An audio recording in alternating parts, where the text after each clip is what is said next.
Hello and welcome everyone. We've got a full agenda, so I'm going to go ahead and get started. Thank you for joining us today. My name is Megan Nice and I am the network lead for Colorado Afterschool Partnership. Before we begin, I want to pause for a moment and acknowledge that Colorado experienced another mass shooting yesterday in Boulder. And my heart hurts, as I'm sure many of yours do too, for the people who are impacted by this event and for the families, friends, and neighbors of the 10 people whose lives were lost yesterday.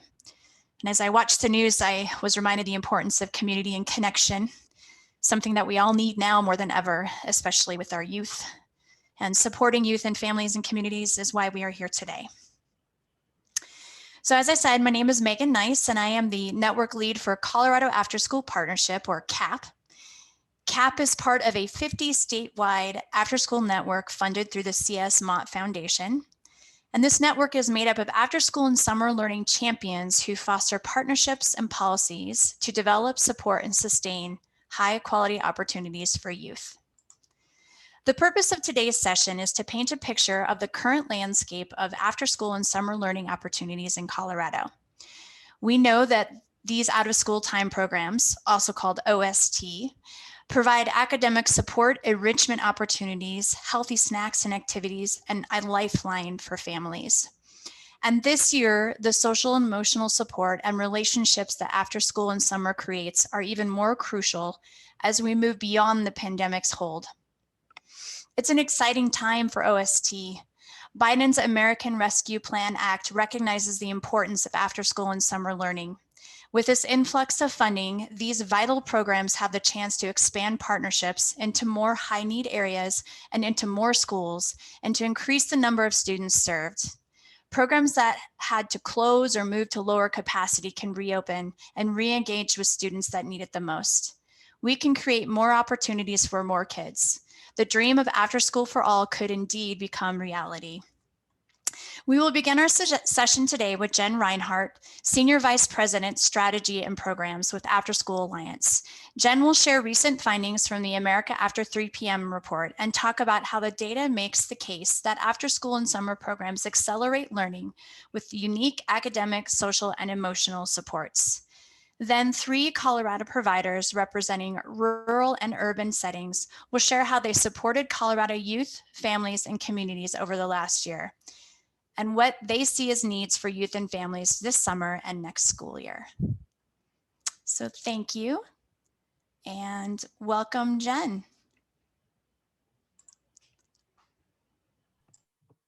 All right, great. Hi, everyone.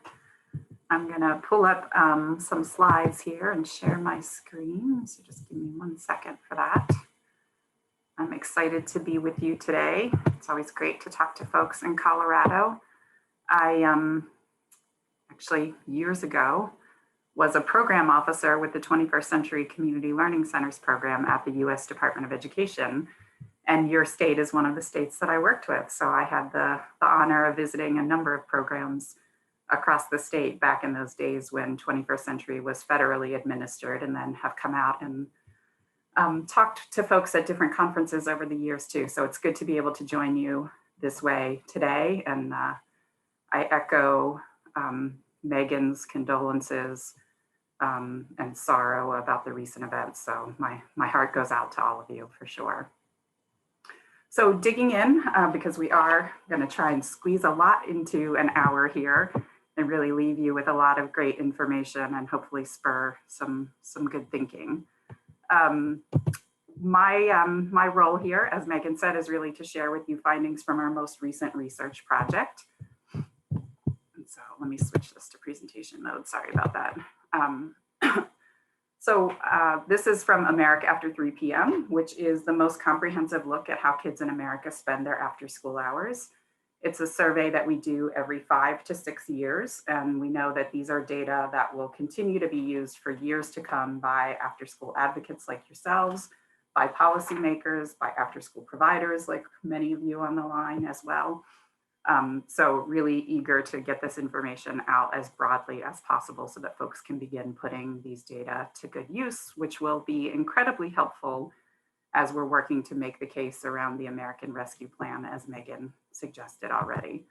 So just some quick notes on methodology. The most important things for you to know here is that we worked with Edge Research to conduct this study. It includes more than 30,000 respondents, including 562 households in your state, and more than 1,100 children are represented here.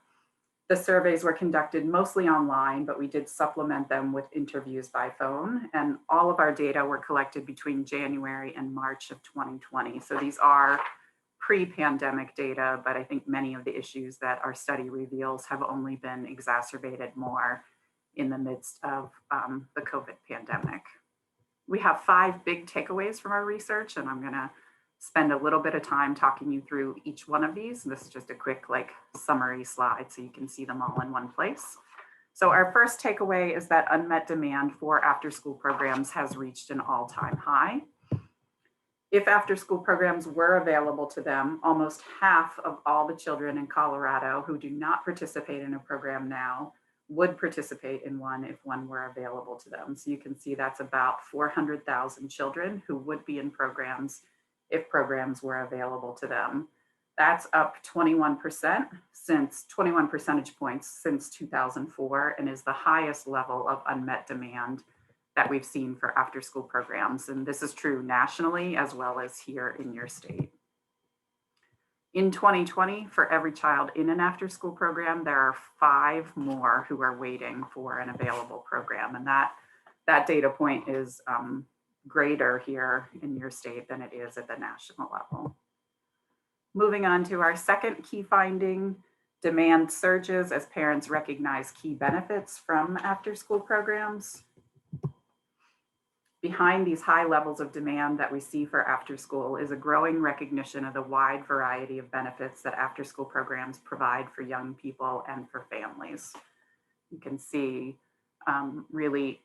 one of the greatest one here is the interacting with peers and building social skills, but we also see a wide variety of benefits, including life skills, getting help with homework, physical activity, STEM, and more represented. And it's not just benefits for kids that parents recognize, they also recognize that after school offers benefits for parents as well, including helping working parents keep their jobs and giving parents peace of mind. And what we find is that for families who are fortunate enough to have access to a program, parents report the highest levels of satisfaction with their after school program that we've seen in the history of America after 3 p.m., with 92% of parents in your state being satisfied with their program overall. But our third finding, sadly, is that cost and lack of programs are barriers to participation. You can see here the top 3 barriers reported by families.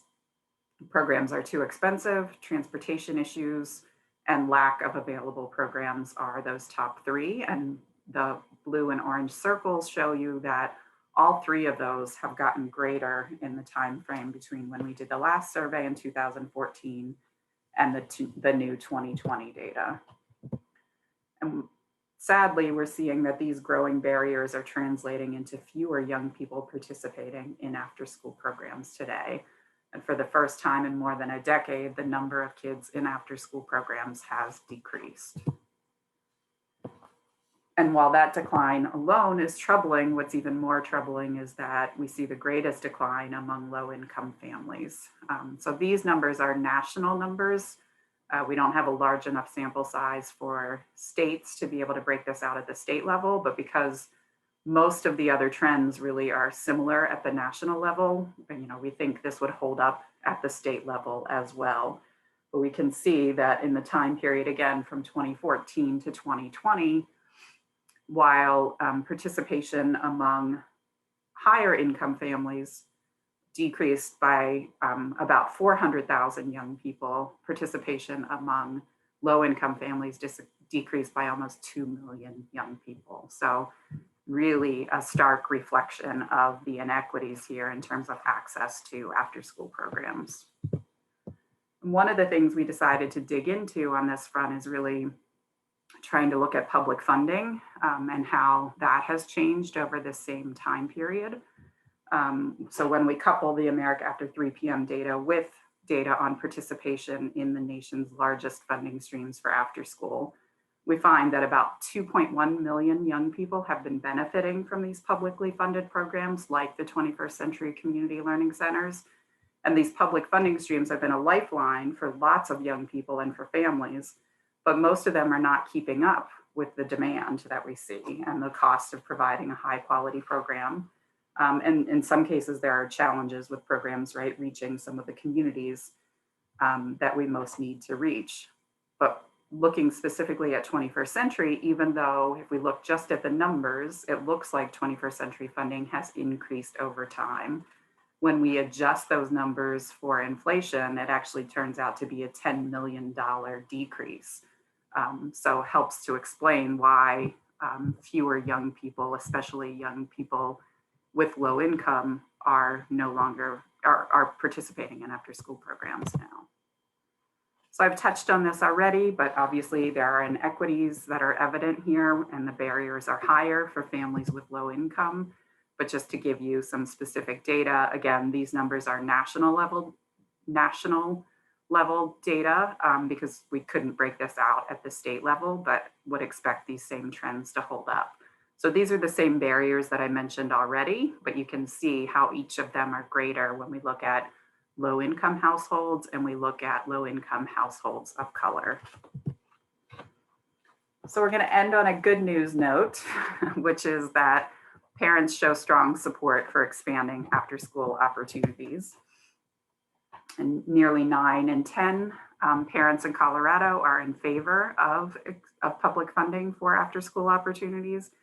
And that support really crosses lots of lines, including party lines and ethnicity and geography. So we have very widespread support for public funding for after school. Fortunately, the US Congress, and again, Megan hinted at this at the start of the call, the US Congress recognized this tremendous demand for after school and summer programs and the inequities that we see in the America After 3 data, as well as the parent support for public funding for programs. And they dedicated funding to after school and summer in the American Rescue Plan, which passed earlier this month. And as Megan said, this is the biggest opportunity for getting more young people into programs that we've seen in a long time. You know, this dates back to kind of that rapid expansion that some people might recall for 21st Century back in the late 90s.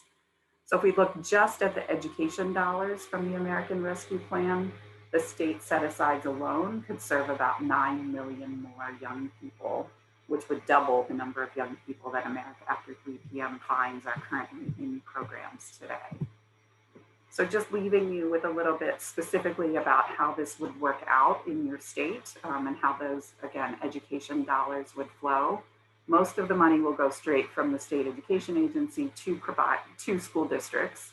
And school districts are required to set aside a portion of that for learning loss, which includes after school and summer. So it's a great opportunity for local folks to work with their local school districts to help make sure that high quality after school and summer programs are part of addressing learning loss at the district level. But 10% of the dollars stay at the State Department of Education and will get awarded 1% will get awarded for after school, 1% will get awarded for summer activities, and 5% will go for these same learning loss strategies, including after school and summer. So really tremendous opportunity for providers across the state. 21st Century in your state is about 11 million, just to put these numbers in scale, right? So you can see how much greater the investment could be here for after school and summer providers as we work to implement the American Rescue Plan. And with that, I'm going to stop, leave you with a link to where you can learn more about America After 3 p.m. And I'm happy to hear the rest of the conversation today. Jen, a quick question for you. These dollars are across 2.5 years. Is that correct? So they have to be obligated, which means like the state will have to make awards, right, before September of 2023. But whoever gets awards can spend the dollars over a longer time frame based on how the state makes the awards. So the Congressional Budget Office actually estimates that dollars could be spent up until like 2028, based on like the terms of these grant awards that might be made, say in 2023, for example. But some dollars will start flowing very quickly, I think, especially those that are going directly to districts. Thank you. I did want to share that CAP will be holding a educational session and discussion about the American Rescue Plan Act on April 9th. I'm going to put the registration for that in the chat if people are wanting to learn more and talk more about that. All right. Thank you, Jen. Appreciate it. Okay. And also, if you'd like to ask questions, please use the Q&A, or you can ask them in the chat. All right, we're going to go ahead and introduce the next 3 speakers, and then at the end we'll have more time for questions. So I'd like to first introduce Erin Miltenberger. Erin Miltenberger joined the Boys and Girls Club of San Luis Valley. Excuse me, I just lost my, whoops, hold on, there it is. As president and CEO in April of 2018, he is a longtime advocate for historically underserved and marginalized youth with over 25 years of working in student and youth development programs. Mr. Miltenberger has worked with foster homes, environmental education programs, youth corrections, wilderness therapy programs, and with social services. So thank you for being here today, Erin. Erin, can you talk about how Boys and Girls Clubs continue to provide support to youth and families during the pandemic, and what supports youth and families will need this summer? Yeah, thanks, Megan, and thanks for having me out today. This is a really important conversation for our state to be having. I just want to recognize the role that Colorado Afterschool Alliance and all of my partners have played in bringing this conversation to the forefront. I did prepare just a few slides. Let's see if I can pull them up. Hold on just a moment. It's always this like awkward moment. You try to figure out what slides to pull up. All right. Let's see, and then present. Great. So we'll talk a little bit about the state of out of school time in Colorado from the perspective of the Boys and Girls Clubs. And so the first thing I want to share is that the Boys and Girls Clubs, we were made for this moment, not just as an individual organization, but really as one of the leading out of school time providers, one of the first in the country. In 1860s, there were 3 women in Hartford, Connecticut, who recognized that young people were hanging out in the streets outside of the factories and didn't have a place to go. And they went to those young people and asked them what it was that they wanted. And the young people told them that they wanted somewhere where they could be safe, somewhere where they could have some food. And it turns out that they really enjoyed positive relationships with caring adults. And that has really been the motto or the underpinning for the work of the Boys and Girls Clubs nationally since 1860.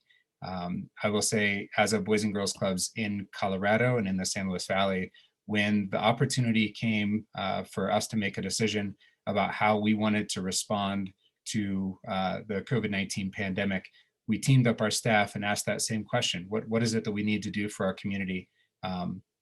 Everybody believed that the best thing that we could do was to continue to be open and serve our community.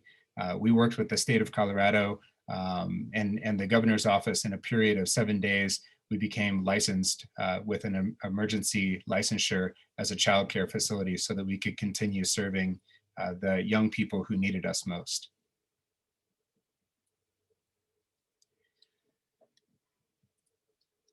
The Boys and Girls Club is really, oh, I can't present and look at my notes at the same time. Sorry about that. The Boys and Girls Club is based around this idea of the out of school time club experience. And it's a research-based formula for impact. So if we look at who the young people are who need us most, and then we have an outcome-driven club experience, we believe that's going to have high yield activities. And so over the course of this last year, it's been really interesting as we've redefined who it is that needs us most. I think many of us had a good idea of what that was before 2020, and that has changed significantly. But this is a research and evidence-based formula for youth development impact in out-of-school time experiences. I want to share with you the story of Taysom. I don't know if you all, like me, learn best by thinking about individuals and humans, but Taysom joined the Boys and Girls Clubs of the San Luis Valley as a 14-year-old in early 2020. And you know, he was a typical teenager. He's loud and sort of brash and obnoxious, enjoyed playing video games, and really didn't engage in a whole lot of our additional programs. And through the pandemic, he continued coming to the club and really doing the same thing. And so when we got a call from Taysom's school early in the fall, and they called me up and said, "Hey, Aaron, is Taysom there?" And I looked through my window, and he was there playing video games. And I was like, "Yeah, he's there." They were like, "How's he doing?" And I was like, "Well, he's doing fine." They said, "Okay, well, we have some concerns. Taysom has shared some suicide ideation. He's been in a depressive state with us in the school for the last several weeks, and we're kind of at a loss of what to do." When we asked Taysom what it was that helped him to be himself authentically, when he talked about the positive things in his life, all he could talk about was his time at the Boys and Girls Club. And I think the reason that that's outstanding is because we weren't doing anything special with Taysom. He wasn't engaging in a lot of our programs or services. He just had a place where he could be himself and hang out. And I want to make sure that we highlight the value of that moving forward. So we are able to, because we're a small community, have some significant partnerships and multiple touch points. I don't think that the conversation with Taysom happens without our social emotional learning and trauma-informed partnership with our schools and other youth providers. We've been working for over 18 months now to align our products, our services across these different organizations. And so instead of having silos of services, what we have is this alignment of programs. And we do that because we recognize how busy the school districts are. We recognize how stretched thin parents and families are. And we really see this out of school time as not just an opportunity for 4 hours with young people, but a responsibility, and making sure that we're really leveraging that opportunity to make the best of our time with young people. So what we saw through 2020 was that gaps existed beforehand. You know, it was never harder to be a young person than it was prior to 2020, and then it got even harder. What we saw in the San Luis Valley was a higher need for food, an increased need for clothing, major gaps in access to broadband, and lack of access to healthcare, and all of those things were there before, but became much more prevalent afterwards. And fortunately, as an out-of-school time provider, we were able to step into many of those gaps and make sure that we were providing all 4 of those things to the extent that it was possible. We live with a philosophy down here that the Hungry Hungry Hippo game is not one that benefits our community in the long run. We're not here to snarf up all the marbles. We really believe that when our services are interconnected, when we uplift others, we live by this motto: we're all better when we're all better. And that's really guided our response to COVID-19 needs during the global pandemic.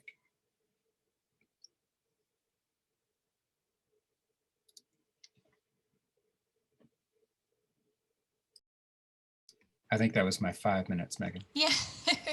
Thank you, Aaron. I'm so glad you showed that picture of the Hungry Hungry Hippo. Yeah, you're welcome. All right, thank you. Okay, our next guest is Dedrick Sims. Dedrick Sims is a dedicated visionary leader and educational architect. Oh, I keep losing my notes. Bear with me for just a minute. Let me do that over. Dedrick Sims is a dedicated visionary leader and educational architect with over 2 decades of education, traditional K-12, charter, and alternative schools, and organizational building experience and leadership roles. In 2014, Dedrick founded the Sims-Fayola Foundation to improve the lives of young men and boys of color by addressing the educational and community obstacles that affect their life outcomes. As of 2019, the Sims-Fayola Foundation has impacted over 10,000 young men and boys of color and delivered over 1,500 equity workshops impacting 30,000 youth workers. Dedrick, can you share the impact the pandemic has had on the youth for your foundation serves, and how after school and summer programming can best support boys and young men of color this summer in preparation for the next school year? Absolutely, Megan. Thanks for giving me the opportunity to tell our story, and also thank you for each one of the guests who are attending and showing that this issue matters to them. A little bit about the Sims-Fayola Foundation first. We are an education foundation or youth service foundation that's focused on improving the life outcomes of young men and boys of color, but also by increasing the capacity of those who work with them. So our clients tend to be other youth serving organizations, mentoring organizations, educators at all levels, school resource officers, law enforcement. So anyone who touches this population of young men and boys of color and want to increase their capacity to deliver their services, whether it's an education-based service or relationship-based service like a mentoring organizations, they typically have reached out to us. And so we're super proud of that. We also operate under with three pillars in mind. One being capacity building, and this is where we have our workshops, our support around equity and inclusion, direct coaching. We also have courses for parents as well who want to just be better advocates of their young men and also understand how they develop from a biological standpoint. That's capacity building, and we also have programs that are directly in schools. So we have about 4 programs that we work directly in schools with the young men in the schools just to increase their capacity to be who they are and to make their futures look like their dreams. We also have an umbrella called Building Awareness, and this is when we have a public forum called the Boys Are Talking Forum, where we put young men and boys of color in front of all of those kind of stakeholders that I mentioned earlier, and they talk to us about all the things that we think work for them and let us know whether or not it does work for them or not. And it also gives us insight into what they need from their perspective. This brings them not only to have a seat at the table, but also to have a voice at the table. And so they can have a voice in the solutions that we are trying to provide for them. And the final thing is that we do what we call school and program service design. And so any school or organization that's looking to just improve the way that they deliver services through an equity lens and also through a gender lens for these young men, they come to us for things such as equity audits. They want to look at how they're presenting themselves, and also through other kinds of support and coaching and executive coaching. So that's what we do. And so we serve a population that was hit pretty hard by COVID, young men and boys of color, not only from a health perspective, but also from a technology access perspective. I think COVID shined the light on the lack of access to technology that communities of color have. And so consequently, our young men, by not being able to show up to school because of lack of access, not because of lack of will undoubtedly put even further behind academically. And so our ability to stay connected to them during the pandemic was not only important, but it was crucial from a socio-emotional perspective. And so being able to have funding to stay connected with them was something that was critical to us and benefited our families and our young men tremendously. All of those social ills and lack of access and resources were exacerbated from them being shut off in homes with little to no outlets to vent frustrations and fears. And that just further traumatized an already over-traumatized group. Now, luckily, our program easily transitioned online, and we were able to stay connected color that were not, that was driven not only by their immediate needs for social normalcy and safety, but also for their future needs of access and opportunity. And like the Boys and Girls Club, we were able, with our partnership with the Office of Children's Affairs, able to stand up 2 learning centers that served about 35 kiddos between the 2 learning centers, so that families who needed a safe and supportive place for their kids to go while they worked and while schools were out, we were able to provide that service for them. And this OST funding is critical. just all the things that I mentioned is critical to continue, I think, the magnitude of our mission for the vulnerable communities that we serve. And we look forward to being able to apply and being able to provide for a summer experience for the young men in highly critical and high need areas in the Denver metro area this summer, as well as this fall. So thank you so much for the opportunity to tell our story. We support this wholeheartedly and look forward to this work continuing.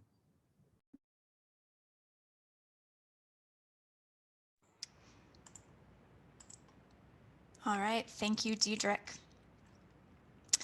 Our next panel member is Elaine Minardi. Elaine is Chief Innovator with Colorado Aereo Lab, a state network of blended education centers that partner with school districts to create laboratory-based learning opportunities to prepare students for careers in the future. Elaine believes in the power of a growth mindset and knows that the best learning happens when teachers and students see themselves as partners who explore questions and discover new ideas together. Elaine, can you talk about your partnerships with school districts and the impact the partnerships have had on youth and families in your community? Thank you, Megan. We are located in Kremling, Colorado. And if you're not familiar with Colorado, that is the heart of ski country up in the areas between Keystone, Steamboat Springs, and Winter Park. So we're a very small rural area working with 3 school districts up there. And we, as part of our 21st grant programs, we partner with each of those school districts. Our largest school district is 400 students, K-12, and all together in all of our schools, we have just over 1,000 students. So for some of you in metro area locations, that might be really small to you. So our partnerships with schools revolve around our programs and family engagement activities and community events. We really work hard to hire teachers in district, and that helps with teacher retention for these small school districts, keep the teachers local. So it's like an extra part-time job for them, but it really is helpful for the schools and puts a little bit of extra money in teachers' pockets as well. Plus they already know the students and have really opportunities out in out of school programming to build even stronger relationships with those students. I think one of the main ways that I can show you the partnership and the impact that we've had on these students and these families is to give you a few statistics about the impact that just the grant opportunities have provided for these districts. One of the things I didn't mention is that each of these schools is about 60 miles apart, and between all of them is a really beautiful but scary in the wintertime mountain passes. So some of us can be pretty isolated, and we have used technology quite a bit, especially during these COVID times, to connect with each other. But just some examples of the impact that we've had. We've brought $1.75 million worth of out of school time learning opportunities to these districts. We have supplied 43 jobs for teachers and staff. We have served 950 out of 1,160 students altogether. 57% of all of the students have been impacted in a large way through our programs. We've sponsored 9 high school work-based learning internships. We've had 6,000 plus hours of enrichment programming. We've had 180,000 plus contact points with students and families, and we've shown improved student achievement, attendance, and engagement at their regular school days and regular schools. So I would just want to emphasize the impact that a community-based organization can have when they partner with school districts. We can bring so much to the table for students, for district leaders, for teachers, through professional development, through enrichment activities, through community events, and individual one-on-one work with students, but then also with teachers. So we have a very unique opportunity as a community-based organization to give to these districts, to these district leaders in ways that maybe they don't often see through the course of a regular school day or regular school week. We are 4-day school week districts up in this part of the state. So those Fridays where students are out of school are very important, and we provide a lot of opportunities to help keep kids out of trouble and give them positive activities and positive, safe places to be while their parents are at work. So I really believe in the power of out of school time programs, especially for small rural communities, but then also for communities of all sizes. So please feel free to reach out. My information's in the chat, and I'd love to hear your stories and learn what good things you're doing for your students as well. Thanks.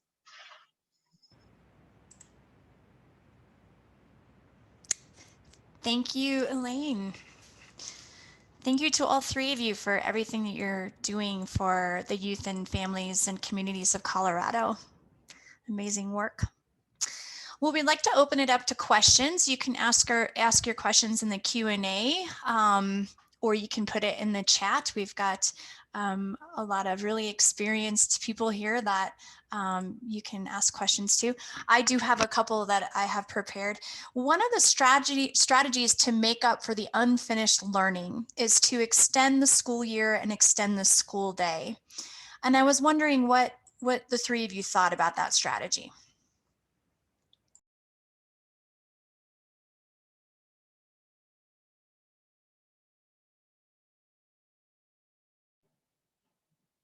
I can share a couple of thoughts on extending the school day. So students in 4-day school weeks already go to school for a longer day. They generally start at about 8 and go until about 4. And what we find is that is a pretty long and exhausting week. Even though it's 4 days a week, students really feel taxed at the end of every day. So I don't think that the extended learning day is a good solution for those who already have a little bit longer days. And I'm not sure that extending the school year itself in terms of adding more days is the right opportunity either. But I do think there's a place for some original and unique types of enrichment activities, either before or after school, but then also throughout the summer. There's a little bit more freedom, there's a little more flexibility to really allow time for kids to explore areas of interest more deeply, rather than just saying, I'm going to do more math or English or science work, but to translate that into some types of activities that apply skills in all of those subjects cross-curricular, and really give students a chance to explore some passion projects. We talk about that a lot in education, doing a genius hour or 20% time. But summer, I think, is a really great opportunity to give them some extended space and materials and resources and access to classrooms to build a project and leave it set up in a corner of the classroom where you wouldn't normally get to do that during the regular school year. So I think, especially these days, we're tempted to think of it as COVID learning loss, and we need to make up those grade level achievements that are lacking here and there. But I also think we really need to focus on making it fun and engaging for kids, and not looking at it as a sense of you're behind, we need to catch you up, but how can we make this entertaining and engaging? Because when a kid loves to learn, that space, that knowledge that they need to acquire will come much faster when they have that freedom and flexibility to do it their way, basically. I'd like to add on to what Elaine shared. I think it's important that we think about the expanded learning opportunities and not necessarily look at that as expanded instruction opportunities. We have to recognize that young people, their job is learning. That's what they're doing all the time. I have a superintendent friend of mine from Alamosa High School, Marcia Cody, who says our students didn't experience learning loss. They had certain learning interrupted. They learned a whole bunch about virology. They learned a whole bunch about technology. They learned a whole bunch about parents' life at home and doing dishes and other things. But I think if we push more instruction, I think the model has shown that that isn't going to help us fill in any of those gaps. If we partner with young people and foster their curiosity in enrichment out of school times, I think that's the answer every time. And so that's really the value that the Boys and Girls Clubs have seen in our out of school time enrichment programs, is really partnering in curiosity, inquiry-based, project-based learning, and using that to fill in those gaps. I'd like to say also, Megan, I totally agree with both my colleagues. And if they're thinking like that, if they are a representative of all of us who think like that, this is absolutely great. And so I think that what's key here is that we need to remember that this is an excellent opportunity if we're thinking about summer, thinking about COVID learning interruption or loss, or however you want to position it, that schools take advantage of these community partnerships, take advantage of us who are in the community, on the ground, been there forever, have access to parents, they, and families. They trust us. We've been in very vulnerable spaces with them, like schools can't be. And so using us to extend the learning and even cement the learning. And if I was to get really technical, moving learning from short-term memory to long-term memory and creating new schemas through play and through programs that allow them to build themselves back up from a social emotional standpoint, and also being able to find social safety throughout this time. So I totally that's how I feel. I feel like that Elaine and Aaron hit the nail on the head. Wonderful. Thank you, everyone. A second question. How do you think Colorado can best meet the needs of kids and families using the American Rescue Plan funding?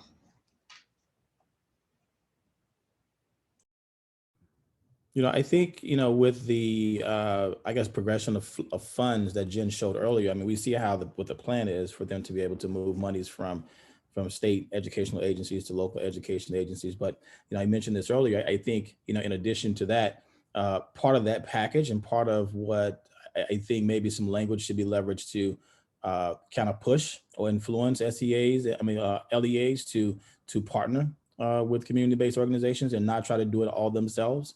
That, some of those who are established and have partnerships already, this is a great time to just kind of cement those partnerships and be able to provide services that schools cannot provide in a way that's, effective and also in depth. But I would also like to see, Colorado think about, how can we make funding available directly to community-based organizations so that you don't have a whole lot of CBOs competing for this pool of money for schools that sometimes may be influenced by politics. And so I would, love for us to have an avenue to be able to apply for funds that allow us to tell our story, show our impact without the impact of politics. So that's how I feel.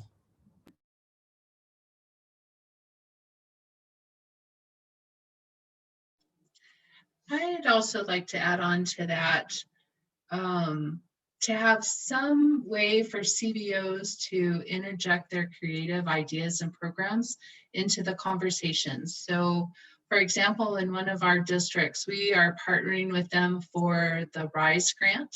It was a recent grant put out by Governor Polis and his office, and it was $32 million worth of funding across, I believe there's probably a couple of dozen different programs and districts.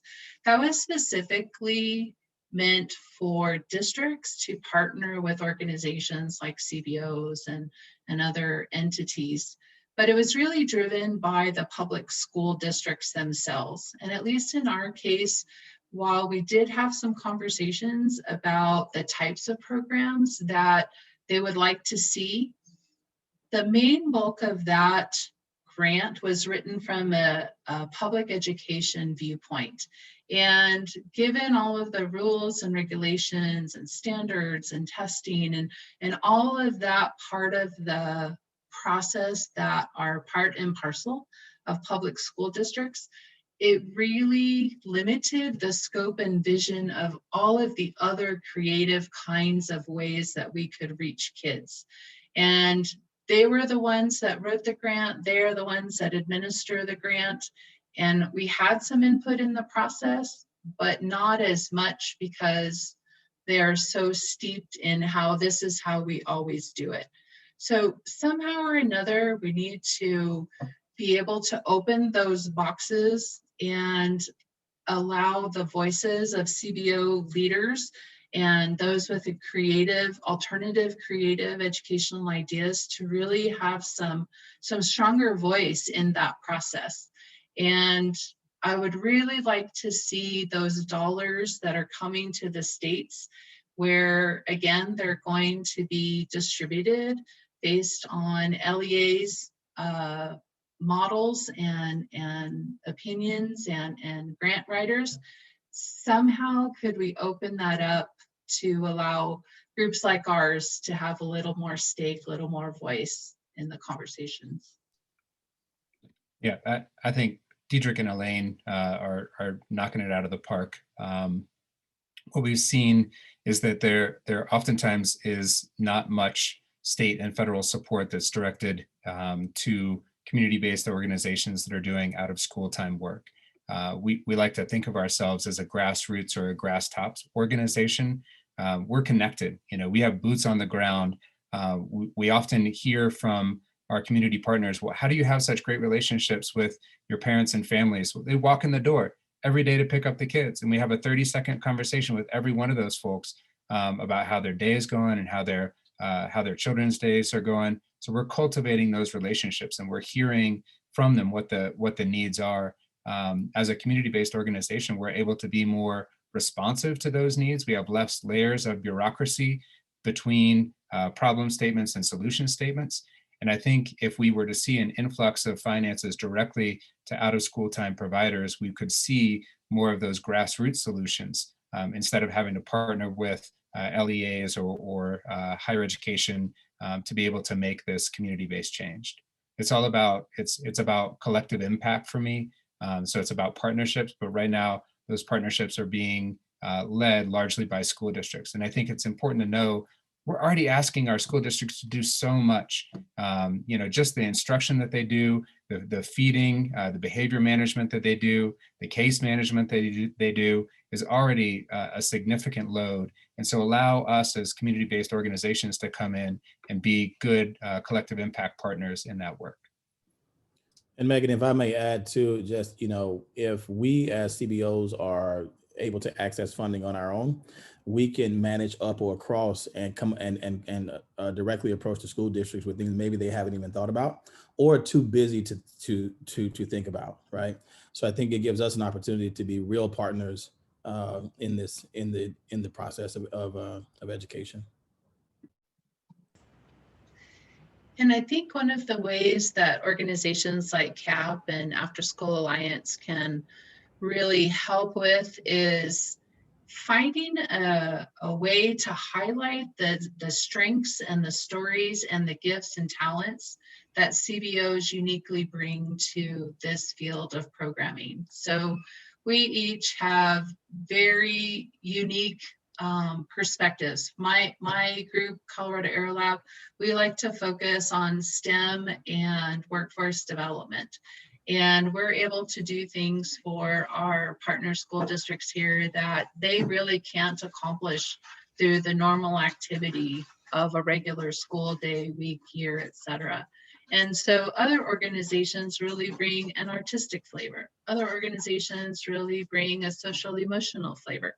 Other organizations bring that physical activity flavor. So if there was a way to really highlight the strengths that we all bring, especially CBOs, that we all bring to the table, I think that might reinforce the value of the partnership that we can give to those public school districts. Yeah, that's an excellent idea. There's a question here about, well, couple comments. One is that wanted to point out that the 21st Century Community Learning Center request for applications was just extended to May 12th. So that is an opportunity for community-based organizations to apply. And building on the question of community-based organizations being able to receive the funds, who and how do we best advocate for these funds to go directly to CBOs? And I think I want to ask Jen this question. Jen, what is After School Alliance? What are the thoughts around how community-based organizations can advocate for themselves to help the American Rescue Plan funds come to them? Who do they need to talk to? Thanks. Yeah, I mean, I think this event, right, is actually part of that process. Like, we know that we have Dana here from the Colorado Department of Education, and she certainly can be a great voice for this field, right, within the agency, to talk to others there about the role that community-based organizations have been playing in 21st century and the role that they're positioned to play as part of the American Rescue Plan. I think together, probably some work across the state needs to be done to like think a little bit more about what are the current barriers to young people participating in programs, and how can community-based organizations like get over those barriers, perhaps more easily in some cases, right, than school districts might be able to. So I feel like all of our panelists have already started to touch on some of those things and kind of the unique role that community-based organizations can play, but maybe getting some of those thoughts kind of down on some paper and shared with state agencies to really help like map out a plan for how these American Rescue dollars, right, can go in and fill in some of the gaps that we see across the state and really support providers that have like a deep history, right, in communities where programs are seen as trusted allies of parents and of families, and folks feel comfortable coming to them. So I think part of it is like talking to agencies, but there's probably a little bit of pre-work here too that I feel like you all are starting to do in this conversation. And Megan, you could probably continue to do in like that next webinar that you mentioned, right, is dig deeper into some of these issues and really kind of lay out a vision for how these rescue dollars can really help, you know, meet the need that we again see clearly in America after 3 p.m. and that you all can speak to personally, so that we get more young people into quality after school and summer programs as a result of this.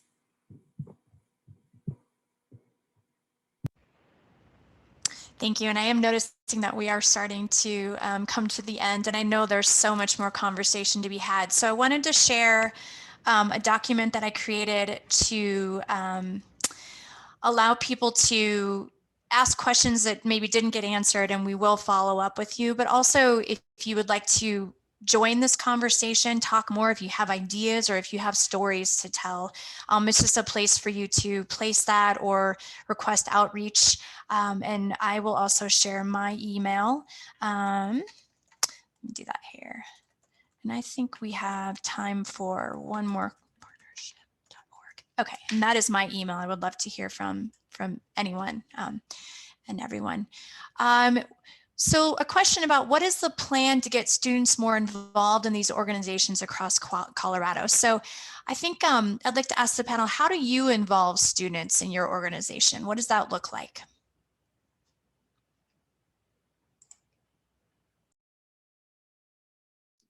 Yeah. Raise the question again. I read that question, but I wasn't sure what these organizations referred to. Was it ours or someone else's? Yeah, I think maybe the question is a plan in general of how we can get more student voice and youth voice, but I thought it would be helpful to hear how you incorporate youth voice in your organizations and your work. Well, I know from our perspective, we include youth voices in all of our programming. We, at the end of each one of our programming sessions, we do student reflections. We do reflections from not only students, but their teachers as well. But we give them an opportunity to give us feedback about what we thought went well and how we design programming, and they allow them to work with us to rapid prototype programming. But we also give them an opportunity to give input on exactly what kind of activities they want, where do they think that they need to grow at, and to be sort of like a user designer, right, as a part of this, and to give their voice and what they need. So we take student voice and reflection, really seriously, because we involve it directly in our programming. I think we've been talking about youth voice and choice for over a decade now. It's not a new concept. There's some new applications. If you look at the positive youth development spectrum of working with young people, I think it makes it really clear that our calling should be not just surveying or tokenizing young people, which Dedrick is not what I'm saying you're talking about at all. You're really talking about deeper partnering with young people in the design process. And so some of the work that we're talking about doing is ways that we can audit our policies, practices, and procedures to make sure that we are examining those implicit biases that we have in design that are preventing young people from accessing our programs and services. And then moving forward, designing with and by young people instead of for and to young people in our process. And I think we recognized early on how important it is to have those regular school day teachers as part of our staff, because they do already have really good, in most cases, really good relationships with students in their classroom. And it's an easy matter of inviting a student, you didn't finish your math today in class. So how about, you come to our after school program and I can have some one-on-one time just with you to help you understand what we're doing today. And then come back on Friday. We're going to do something really fun and interesting that we didn't get to do in class today. So the word of mouth, especially in small rural school districts, small towns are tricky because everybody knows your business. And then the plus side of that is that everybody knows your business and you're welcome. So fostering that sense of community and relationship is super valuable in recruiting and attracting students to participate.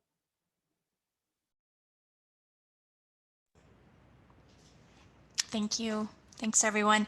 Well, I'm going to go ahead and bring this to a close. And as I said, I know that I'm not sure if we totally answered that question, but I did send my email to people if they wanted to further the discussion. We do invite you to join us on April 9th for the rescue plan session that we're going to have where more discussion can occur. And also there's that Google Doc link that if you wanted to add some comments and wanted some feedback. So today we heard testimony and data on how after school and summer programs provide academic, social, and emotional learning that will help our young people recover from the pandemic. Learning loss recovery is amplified when schools and out-of-time programs work together. We must work together. We must partner. And as these funds begin to be distributed, we ask that state and local education leaders invite local after-school and summer programs into the plan. If you would like assistance with being connected to a provider in your area, please contact me. A special thanks to Jen, Erin, Elaine, Dedrick, and Maggie, who's providing TA quietly. Thank you, Maggie, for telling your stories today and being a part of this discussion. And I look forward to more conversation about this. Thank you, everyone, for being here, and have a nice afternoon. Thank you, Megan. Thank you, Megan.